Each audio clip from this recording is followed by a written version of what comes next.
Pingvinų lenktynės Antarktidoje. Antarktidoje, kur sniegas ir ledas dengia viską, o vėjai švilpia kaip muzikos natos, gyveno pingvinų būrys.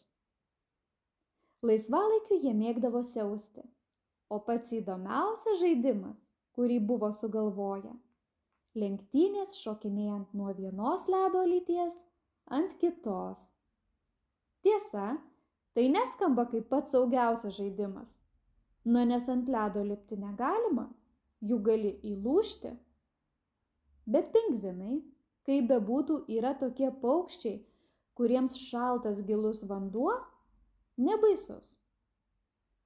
Net ir nuslydę nuo ledo, jie nardo po vandeniu tarsi žuvys ir ten juda gerokai greičiau nei sausumoje. Taigi, kiekvieną savaitę, aplinkui plūduriuojant galybei ledo lyčių, pingvinai rengdavo lenktynės. Šios varžybos buvo tikras džiaugsmas. Niekam iš tiesų nebūdavo svarbu, kas varžybas laimės. Svarbiausia – pats žaidimas. Pingvinai iš kitų būrių susirinkdavo palaikyti savo draugų. Vieną kartą varžybose pasirodė mažas smalsus pingviniukas, vardu Pūkas. Jis buvo toks mažytis, kad tik dabar prisijungė prie šio renginio. Nors metų metus, dešimtmečius kiti pingvinai dalyvavo rungtynėse. Jis buvo jauniausias, tačiau labai norėjo dalyvauti. Kiti pingvinai deja tam nepritarė. Pūkuti, tu per mažas, šios lenktynės tik stipriausiems ir vikriausiems. Tačiau Pūkutis nenusiminė. Jis suprato, kad reikia treniruotis.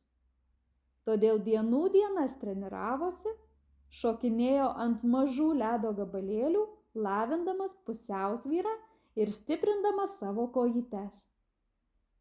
Jūra buvo jo mokytoja, o žuvys žiūrovės. Atėjo didžioji diena, kai Pūkas buvo pasiruošęs. Dalyviai buvo susirinkę prie starto linijos. Pūkas taip pat stojosi į eilę. Kiti pingvinai nustebę pasižiūrėjo ir jau ruošėsi kažką sakyti, bet teisėjas, senasis pingvinas vardu Šerkšnas, leido jam dalyvauti. Drąsa ir darbas svarbesni už dydį, tarė jis ir mostelėjo sparnu pradėti varžybas. Startas buvo įspūdingas. Pingvinai šokinėjo nuo vienos lyties ant kitos, stengdamiesi išlaikyti pusiausvyrą. Kai kurie paslydo ir pūkštelėjo į vandenį, tačiau greitai sugrįždavo atgal ir bandė vytis esančius priešakyje.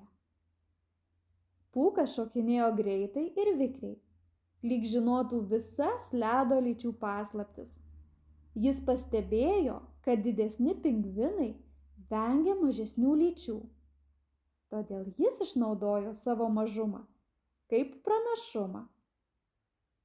Lenktynių pabaigoje Pūkas šoktelėjo ant paskutinės lyties ir pasiekė finišo tiesiąją pirmasis.